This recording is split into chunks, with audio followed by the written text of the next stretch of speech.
This is Tom and Paula Graves from Light of Christ Radio. And we're here with a story that we hope will give you and your group light for the journey. Instructions for leading your small group can be found below in the Show More section. We'll give you the context of the story and then tell the Bible text as a story. As you listen, try to put yourself in the story. Listen carefully as you will be asked to retell the story after hearing it. Don't try to read the text along with the video. Simply watch and listen. We have found that by listening and retelling the story before reading the text, you will give God space to speak to you through the story. Today, we continue our series, God Has More, with the story of Jacob's dream from Genesis 28. We have seen how God has more for us in our call and in prayer. Now we move on to see how God has more for us in supernatural gifts. God had made a covenant with Abraham and promised him land, descendants, and blessings. Now God renewed this covenant with Isaac, who was Abraham's son. Isaac had two sons, Esau and Jacob. Jacob was a schemer and took advantage of his brother Esau. Jacob bought the right of the firstborn from Esau for a bowl of soup. Then Jacob impersonated Esau to obtain the blessing of the firstborn. All this conniving angered Esau to the point where he wanted to murder Jacob. The mother suggested that Jacob leave to find a wife from her brother's family in Haran. Now Isaac agreed and sent Jacob off with a blessing. And this brings us to a story from the Word of God. Jacob left his family and traveled toward Haran. At sundown, he arrived at a good place to set up camp and stopped there for the night. Jacob found a stone to rest his head against and lay down to sleep. And as he slept, he dreamt of a stairway that reached from the earth up to heaven, and he saw the angels of God going up and down the stairway.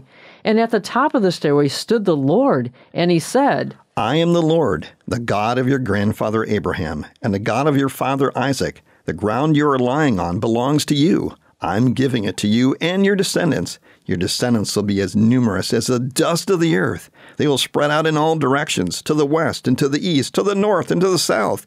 And all the families of the earth will be blessed through you and your descendants. What's more, I am with you, and I will protect you wherever you go. One day, I will bring you back to this land. I will not leave you until I finish giving you everything I've promised you. Then Jacob awoke from his sleep and said, Surely the Lord is in this place, and I wasn't even aware of it. But he also was afraid and said, What an awesome place this is. It's none other than the house of God, the very gateway to heaven. The next morning, Jacob got up very early. He took the stone he had rested his head against and set it upright as a memorial pillar. Then he poured olive oil all over it. He named the place Bethel, which means house of God, although it was previously named Luz. Then Jacob made this vow, If God will indeed be with me and protect me on this journey, and if he will provide me with food and clothing, and if I return safely to my father's home, then the Lord will certainly be my God, and this memorial pillar I have set up will become a place for worshiping God, and I will present to God a tenth of everything he gives me.